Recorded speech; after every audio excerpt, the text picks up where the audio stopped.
RDX അടുത്ത വിഷയത്തിലേക്ക് 1991 മുതൽ ഇങ്ങോട്ട് കാലാവധി പൂർത്തിയാക്കിയതും അല്ലാത്തതുമായ 8 മുന്നണി സർക്കാരുകളിലൂടെ വികസിച്ചും മുരടിച്ചും വീണും ഉയർത്തും സാക്ഷാത്കരിച്ച പദ്ധതിയാണല്ലോ വിഴിഞ്ഞം തുറമുഖം. ആ നീണ്ട നാൾ വഴി കണക്കിൽ നിശിത വിമർശനങ്ങൾക്കും മുക്തകണ്ഠ സ്തുതികൾക്കും വിവാദ തുടക്കങ്ങൾക്കും തുടർച്ചകൾക്കും സാധ്യതകൾ സ്വാഭാവികമാണ്. അങ്ങനെ ചിലതെല്ലാം ഇന്ന് ഉദ്ഘാടന ദിവസവും നമ്മൾ കണ്ടു. കസേരയിൽ മറ്റാരെങ്കിലും കയറിയിരിക്കുമോ എന്ന് പേടിച്ചിട്ടാണോ എന്നറിയില്ല. പരിപാടി തുടങ്ങുന്നതിന് ഏറെ മുൻപേ വേദിയിൽ വന്നിരുന്ന ഒറ്റയ്ക്ക് മുദ്രാവാക്യം മുഴക്കി BJP സംസ്ഥാന അധ്യക്ഷൻ രാജീവ് ചന്ദ്രശേഖർ. പദ്ധതിക്ക് കേന്ദ്രം എത്ര തന്നു, കേരളം എത്രയിട്ടു എന്നെണ്ണി പറഞ്ഞു മുഖ്യമന്ത്രി. വേണ്ട വിധം വിളിച്ചില്ലെന്ന് പായാരം പറഞ്ഞ് വിട്ടുനിന്നു VD സതീശൻ. ഉമ്മൻചാണ്ടിയെ ഓർക്കാതെ ഈ ദിവസം പൂർണ്ണമല്ല എന്ന് ആവർത്തിച്ചു കോൺഗ്രസ്. പ്രധാനമന്ത്രിയുടെ പ്രസംഗത്തിൻ്റെ പരിഭാഷ തെറ്റിയത് മോദിയിലും വേദിയിലും ചിരിയും സോഷ്യൽ മീഡിയയിൽ ട്രോളുമായി മാറി. വിഴിഞ്ഞം തുറമുഖ കമ്മീഷനിങ്ങിലെ രാഷ്ട്രീയ കോലാഹലങ്ങളും RDX പരിശോധിക്കുന്നുണ്ട്. ആദ്യമൊരു സാമ്പിൾ 59 സെക്കൻഡിൽ RDX റാപ്പിൽ.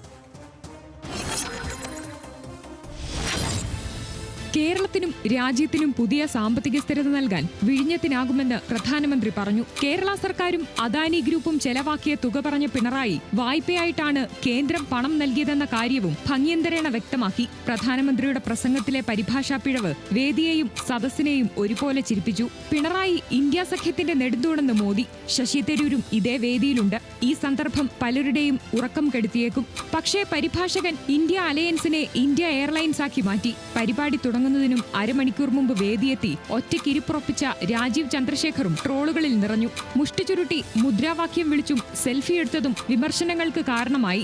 പരിഭാഷ ട്രോളായി മാറിയതോടെ വിവർത്തകനെ സംസ്ഥാന സർക്കാരാണ് വെച്ചതെന്നായിരുന്നു BJPയുടെ ആരോപണം.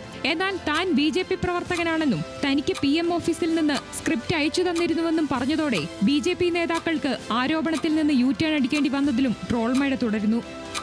RDX rap news Malayalam.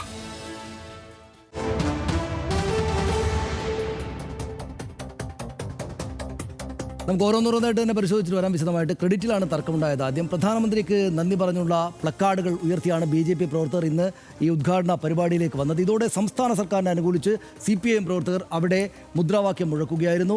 ഉദ്ഘാടന ചടങ്ങിൽ ചേരി തിരിഞ്ഞ് മുദ്രാവാക്യം മുഴക്കി ഇരുപക്ഷവും ആ പരിപാടി നമ്മൾ കണ്ടു. മത്സരിച്ചുള്ള മുദ്രാവാക്യം വിളി പ്രധാനമന്ത്രിയും മുഖ്യമന്ത്രിയും എത്തുന്നതിന് മുമ്പായിരുന്നു.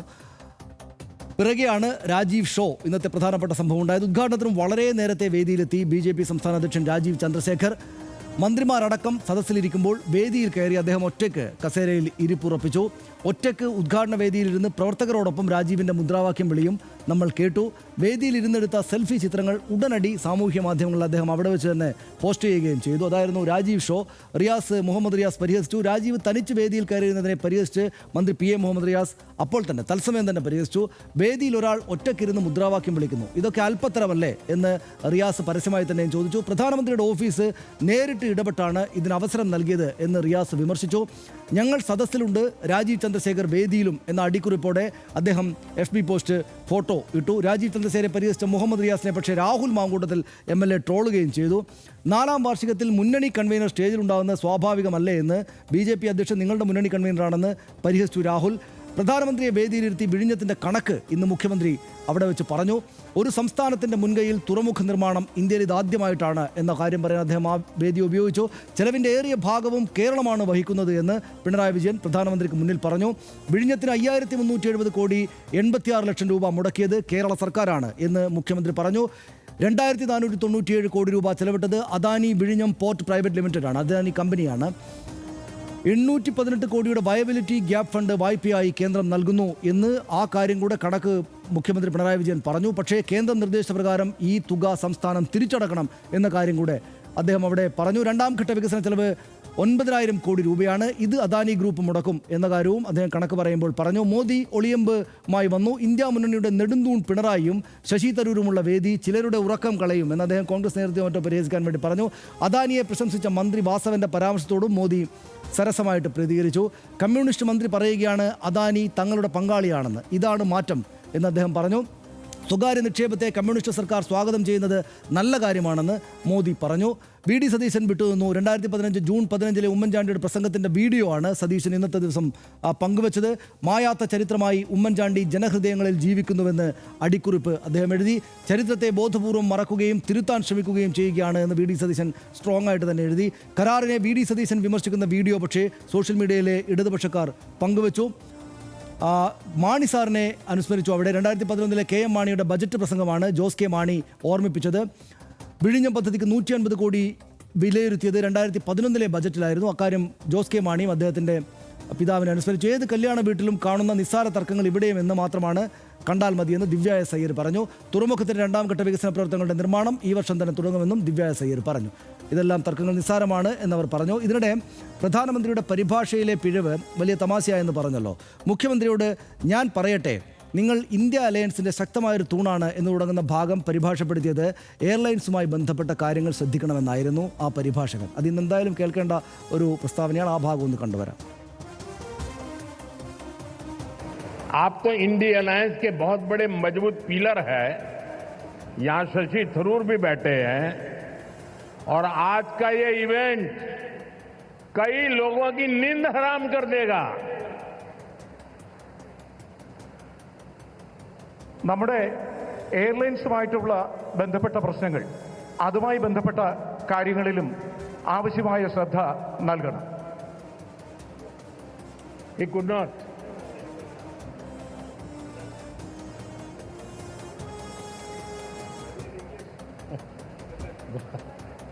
वेल मैसेज चला गया जहां जा रहा था.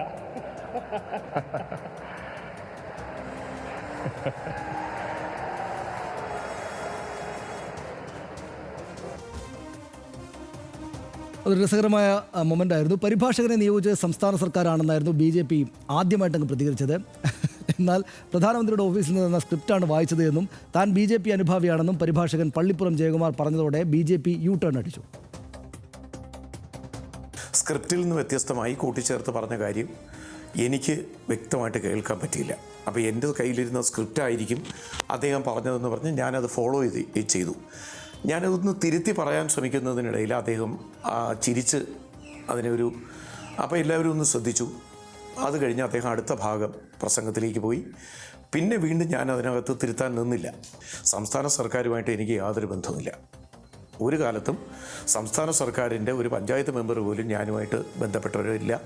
ഞങ്ങൾക്കതുമായിട്ടില്ല. ഞാൻ ബേസിക്കലി ഒരു പാർട്ടിയുമായിട്ട് ബന്ധമുണ്ടെങ്കിൽ അത് BJP ആണ്. നല്ല രസകരമായിട്ടുള്ള കാര്യമായിരുന്നു. ഇന്നത്തെ മൊത്തം സംഭവങ്ങൾ ഒരുപാട് സന്തോഷത്തിനുണ്ടെങ്കിലും ഇതെനിക്ക് പ്രധാനമന്ത്രിയുടെ പ്രതികരണമാണെങ്കിലും വളരെ സന്തോഷകരമായിട്ടാണ് തോന്നിയത്. അതിലാകെപ്പാടെ കുഴപ്പമുണ്ടായത് അദ്ദേഹത്തിന് ഒരു ചെറിയ തെറ്റ് പറ്റുമ്പോഴേക്ക് BJPക്കാർ അപ്പം തള്ളി പറഞ്ഞു അദ്ദേഹത്തെ സംസ്ഥാന സർക്കാരിൻ്റെ ആളാണെന്ന് പറഞ്ഞു. എങ്ങനെയാണ് കാണുന്നത് മൊത്തം കാര്യം? സുരേഷാണ് തള്ളി പറഞ്ഞത്. അതങ്ങനെ സ്വാഭാവികമായും അതേ പ്രതീക്ഷിക്കാൻ കഴിയൂ അവിടെ നിന്ന്.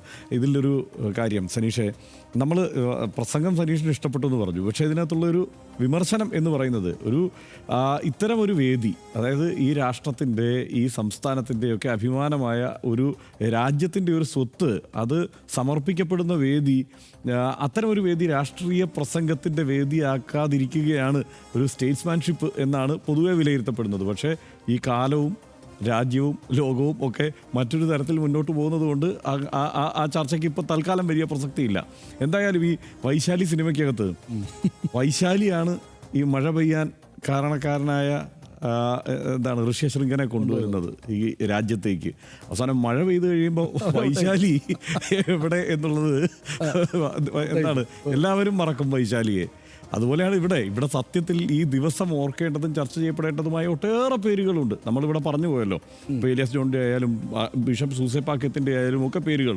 അതുപോലെ അവിടെ വേറെ ഒത്തിരി പേർ ഈ പ്രസ്ഥാനമൊക്കെയായി മുന്നോട്ട് വന്ന് ഈ വിഴിഞ്ഞം തുറമുഖത്തിന് വേണ്ടി രംഗത്തെത്തിയ ഒത്തിരി പേരുണ്ട്. അവരെല്ലാം ഈ ഘട്ടത്തിൽ വിസ്മരിക്കപ്പെടുകയാണ്. അവിടെ പകരം ഇത് യാഥാർത്ഥ്യമാകുമ്പോൾ സജീവമായ രാഷ്ട്രീയ ചർച്ചയുടെ ഒരു വേദിയായി അത് മാറുന്നു എന്നുള്ളതാണ്. മാത്രമല്ല ഈ വൈശാലിയിൽ നമ്മൾ കാണുന്നില്ലേ, വൈശാലി അങ്ങ് പോകുന്നു, പകരം മറ്റേ രാജാവിൻ്റെ മകൾ ആ റോൾ എടുക്കുന്നു. അതുപോലെയാണ് ഇന്നിപ്പോൾ രാജീവ് ചന്ദ്രശേഖർ ആ റോൾ എടുക്കുമ്പോൾ എനിക്ക് തോന്നിയത്. കാരണം രാജാവിൻ്റെ ഏറ്റവും അദ്ദേഹത്തിൻ്റെ ആൾ അവിടെ രംഗത്തെത്തിയിരിക്കുന്നു. അദ്ദേഹത്തിൻ്റെ അനന്തരാവകാശി എന്ന മട്ടിൽ അവതരിപ്പിക്കാവുന്ന ഒരാളെ അവിടെ പ്രതിഷ്ഠിക്കുന്നു എന്ന മട്ടിൽ ഞാൻ എല്ലാവരും ഇപ്പോൾ ഈ ചർച്ചയിൽ പറഞ്ഞു. ഇപ്പോൾ BJPയുടെ ഒരു നേതാവ് എന്നുള്ള നിലയ്ക്ക് അദ്ദേഹത്തിൻ്റെ റെപ്രസെൻറ്റേഷൻ മുഖ്യമന്ത്രിയുടെ ഓഫീസ് ആഗ്രഹിച്ചാൽ ഇപ്പോൾ എന്താണ് തെറ്റ്? അവിടെ മുഖ്യമന്ത്രി ഇരിപ്പില്ലേ? അല്ല, പ്രധാനമന്ത്രിയുടെ ഓഫീസ് ആഗ്രഹിച്ചാൽ എന്താണ് തെറ്റ്? അവിടെ മുഖ്യമന്ത്രി ഇരിപ്പുണ്ടല്ലോ, അല്ലെങ്കിൽ കോൺഗ്രസിൻ്റെ നേതാവ് ശശി തരൂർ ഇരിപ്പുണ്ടല്ലോ എന്നൊക്കെ.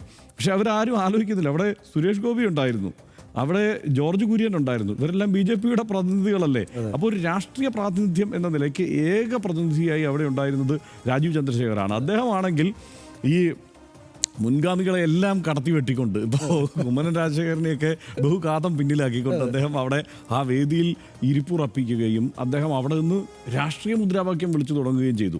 അതൊരു വിചിത്രമായ കാഴ്ചയാണ്. ഒരുപക്ഷെ കേരളം അത് ഇതിനു മുമ്പ് അങ്ങനെ ഒരു കാഴ്ച കണ്ടിട്ടില്ല. എനിക്ക് തോന്നുന്നത് എല്ലായ്പ്പോഴും നമ്മൾ ഈ സോഷ്യൽ മീഡിയയെക്കുറിച്ചൊക്കെയുള്ള ചർച്ചകളിലും പുതിയ കാലത്ത് ആളുകളെ ഈ പ്രസൻറ്റ് ചെയ്യുന്നതിന് വേണ്ടിയിട്ടുള്ള ഇടപെടലിലും ഒക്കെ നമ്മൾ പറയുമല്ലോ, ഒരു നെഗറ്റീവ് പബ്ലിസിറ്റി ഉണ്ടായാൽ ഗംഭീരമായി കത്തിക്കയറി പോകുന്നു.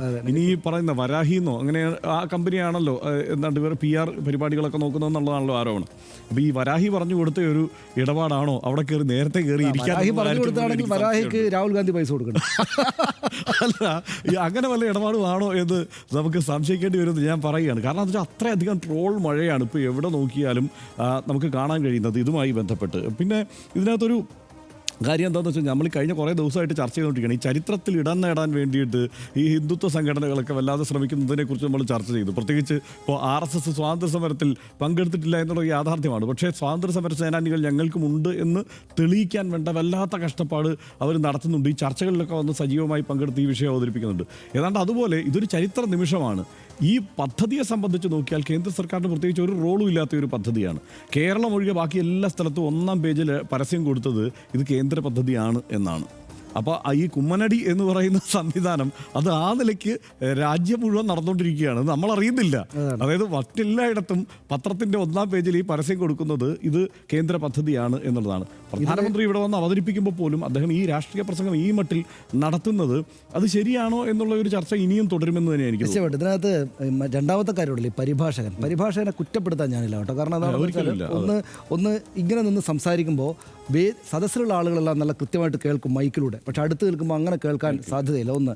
2, അദ്ദേഹത്തിന് ഒരൽപ്പം ഹിന്ദി കലർന്ന അലയൻസ് എന്ന് പറയുന്ന എയർലൈൻസ് എന്ന് കേട്ടാൽ കുറ്റം പറയാനും പറ്റില്ല. പിന്നെ അദ്ദേഹം എഴുതി കൊടുത്ത കാര്യത്തിൽ നിന്ന് മാറിയിട്ടാണ് പ്രധാനമന്ത്രി ഈ കാര്യം അവിടെ തമാശയായിട്ട് പറഞ്ഞത് എന്ന് മാത്രമല്ല. അത് ഞാൻ നന്നായി തോന്നി എന്ന് പറഞ്ഞത്, മോദി ഉടനെ ചിരിച്ചു, പ്രധാനമന്ത്രി വളരെ ചിരിച്ച് അദ്ദേഹത്തെ വിഷമിപ്പിക്കാതെ അദ്ദേഹത്തിന് പറ്റിയില്ല, നിങ്ങൾ നാട്ടുകാർ മനസ്സിലാക്കിക്കൊള്ളൂ എന്ന് പറഞ്ഞ് കടന്നു പോവുക ചെയ്ത്. അതുകൊണ്ട് അതിനകത്ത് എന്തെങ്കിലും ഒരു സമ്മർദ്ദം ഉണ്ടാവില്ല. പ്രധാനമന്ത്രി വന്ന് നടത്തിയൊരു പ്രഭാഷണത്തിൻ്റെ പരിഭാഷകന് തെറ്റുപറ്റിയെന്ന് പറയുമ്പോൾ ഒരു സമ്മർദ്ദത്തിലായിരിക്കും അദ്ദേഹം. അങ്ങനെ സമ്മർദ്ദത്തിലാവേണ്ട കാര്യമില്ല എന്നാണ് എനിക്ക് തോന്നുന്നത്. പക്ഷേ അത് പറയുമ്പോൾ തന്നെ രാഹുൽ ഗാന്ധി വന്ന് പ്രസംഗിക്കുമ്പം അദ്ദേഹത്തിൻ്റെ പരിഭാഷകയായിട്ട് വരാനുള്ള ജ്യോതിരാധ വിജയകുമാർ, എനിക്ക് രാഹുൽ ഗാന്ധിയുടെ പ്രസംഗം കേൾക്കുന്ന പോലെ തന്നെ നന്നായിട്ട് തോന്നാറുണ്ട്. അവരുടെ നല്ല വാക്കുകൾ, നല്ല രാഷ്ട്രീയം അങ്ങോട്ടും ഇങ്ങോട്ടും തെറ്റാതെ. ഇതിപ്പോൾ പക്ഷേ അദ്ദേഹത്തിന് അത്രമേൽ വിശ്വാസമുള്ളവരായിരിക്കുമല്ലോ പ്രധാനമന്ത്രിയുടെ ഓഫീസ് ഏൽപ്പിച്ചിട്ടുണ്ടാവുക. ഈ പറഞ്ഞ കാരണങ്ങൾ കൊണ്ടൊന്നും തെറ്റിപ്പോയി എന്ന് മാത്രം കണ്ടാൽ മതി.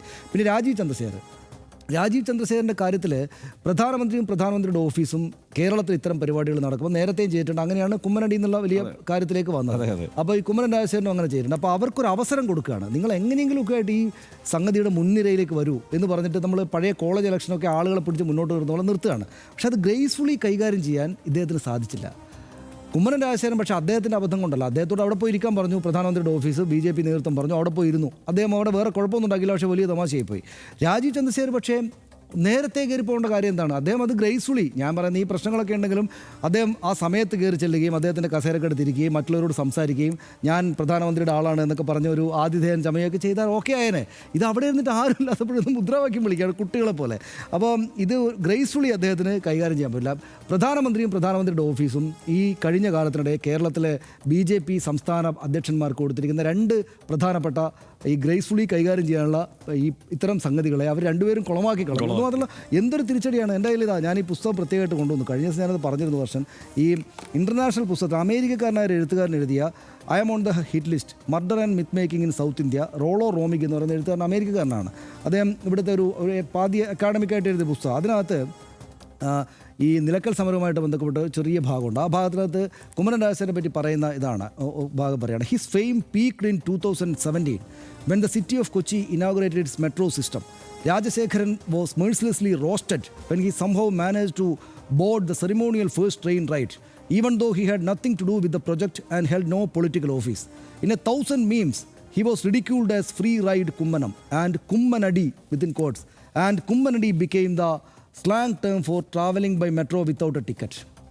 അതായത് കുമ്മനടി എന്ന് പറയുന്ന ആ പ്രയോഗം കേരളത്തിൻ്റെ സ്ലാങ്ങിൻ്റെ ഭാഗമായി മാറിയത് അമേരിക്കാരൻ എഴുതിയ ഒരു പുസ്തകത്തിൽ വരെ വരികയാണ്. സത്യത്തിൽ പ്രധാനമന്ത്രിയും പ്രധാനമന്ത്രിയുടെ ഓഫീസും അദ്ദേഹത്തിൻ്റെ പാർട്ടിക്കാരെ കേരളത്തിൽ ഒന്ന് മെച്ചപ്പെടുത്താൻ വേണ്ടിയിട്ട് ചെയ്തൊരു പദ്ധതിയാണ്. അത് ഇങ്ങനെ വന്ന് ഭവിച്ചു.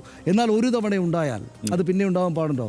ഒരേ മാളത്തിൽ 2 തവണ പാമ്പിൻ്റെ കടിയേൽക്കാൻ പാടുണ്ടോ BJP നേതാക്കൾക്ക്? ഇദ്ദേഹം അവിടെ പോയിട്ട് കുമ്മനം രാജശേഖരൻ സത്യം പറഞ്ഞാൽ ഇപ്പോൾ നന്നായി. കാരണം അദ്ദേഹം അവിടെ ചെന്ന് ഒരു കുഴപ്പം ചെയ്യില്ല കേട്ടോ. അദ്ദേഹം പ്രധാനമന്ത്രി മുഖ്യമന്ത്രി ഇരിക്കുന്നതിന് അപ്പുറത്ത് ഇരിക്കുകയേ ചെയ്തിട്ടുള്ളൂ. പക്ഷേ ഈ സൈബർ ആളുകളെല്ലാം കൂടെ ചേർന്ന് അദ്ദേഹത്തെ പരിഹാസ്യനാക്കിയതാണ്. ഇവിടെ അദ്ദേഹം ചെന്ന് മുദ്രാവാക്യം വിളിക്കുക, നേരത്തെ പോയിരിക്കുക. അതുകൊണ്ട് പ്രധാനമന്ത്രിയുടെ ഓഫീസ് ഇത്തരം കാര്യങ്ങൾ വരുമ്പോൾ ഇത്തരം ഒരു കാര്യം രാഷ്ട്രീയമായിട്ട് അവരെ ഏൽപ്പിക്കുമ്പോൾ നിങ്ങൾ കുളമാക്കരുത് കേട്ടോ എന്നുകൂടെ അവരോട് പറയേണ്ടതാണ്. അതെ, ഇക്കണ്ടതെല്ലാം രാഷ്ട്രീയത്തിൽ സംഭവിക്കുന്നതാണ്. അല്ലെങ്കിൽ ഇങ്ങനെയൊക്കെ വിമർശിക്കാനും സംസാരിക്കാനും സാഹചര്യമുള്ളത് കൊണ്ടാണ് ജനാധിപത്യത്തിൽ വിഴിഞ്ഞം തുറമുഖം പോലെ മഹാദൗത്യങ്ങൾ സംഭവിക്കുന്നത്. അതവിടെ നിൽക്കട്ടെ.